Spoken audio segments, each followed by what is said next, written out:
తమ్ముడు ఇది మీ ట్రాన్స్ఫార్మర్తో ఆన్ చేశాను. ముందు ఆ ట్రాన్స్ఫార్మర్ మా ట్రాన్స్ఫార్మర్తో ఆన్ చేశాను.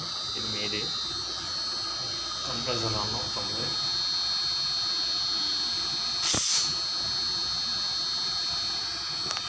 ఇది fan motor, outdoor fan motor అనేది ఇది.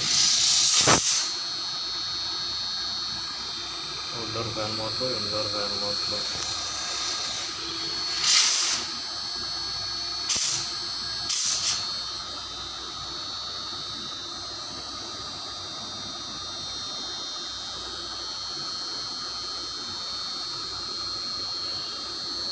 ఇంకేమైనా కంప్లైంట్ ఉంది అంటే అక్కడే ఉన్నట్టు తమ్ముడు. బోర్డులో అయితే ఇప్పుడు కంప్లైంట్ లేదు, అంతా వర్కింగ్ అవుతుంది. అక్కడ ఒకసారి ఫ్యాన్ మోటార్ చెక్ చేసుకోండి తిరుగుతుందో లేదన్న విషయం. నాకు ఇక్కడ ముందు ఫ్యాన్ మోటార్ ఎర్రర్ వచ్చింది, అవుట్డోర్ ఫ్యాన్ మోటార్ ఎర్రర్ చూపించింది. మా ఫ్యాన్ మోటార్ పెట్టాను, ఇప్పుడైతే ఎటువంటి ప్రాబ్లం లేదు. నాన్ స్టాప్గా రన్ అవుతుంది. కంప్రెసర్ అయితే ఫుల్ ఎఫిషియన్సీ కూడా తీసుకుంటుంది.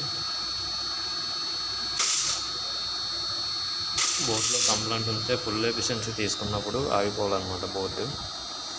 ఫుల్ ఎఫిషియన్సీ తీసుకున్నాక కూడా బోర్డు ఆగట్లేదు, కాబట్టి బోర్డు బాగానే ఉంది. ఇంకేమైనా కంప్లైంట్ ఉంది అంటే మీరు అక్కడ చూసుకోవాలి, చెక్ చేసుకోవాలి. ఎక్కడైనా ఏదైనా వైర్ ఏమైనా షార్ట్ అవుతుందేమో అని చూసుకోవాలి. ఇప్పుడు ఫుల్ ఎఫిషియన్సీ తీసుకుంటాను కంప్రెసర్. రేజ్ అవుతుంది కదా, ఇది ఫుల్ ఎఫిషియన్సీ అన్నమాట. అంటే ఫుల్ ఆర్పిఎం. ఓకే తమ్ముడు. ఎర్రర్ కూడా అంటూ ఏం రాలేదు. ఫస్ట్ ఎర్రర్ కూడా వచ్చింది అవుట్డోర్ ఫ్యాన్ మోటార్ లేకపోవడం వలన. అవుట్డోర్ ఫ్యాన్ మోటార్ పెట్టాను, ఇందాక మా ట్రాన్స్ఫార్మర్ పెట్టాను. ఇప్పుడు మీ ట్రాన్స్ఫార్మర్తో రన్ చేస్తాను. ఒకవేళ ట్రాన్స్ఫార్మర్ ఏమైనా కంప్లైంట్ ఉందా కానీ మీ ట్రాన్స్ఫార్మర్ కూడా బాగానే ఉంది. ఓకే తమ్ముడు.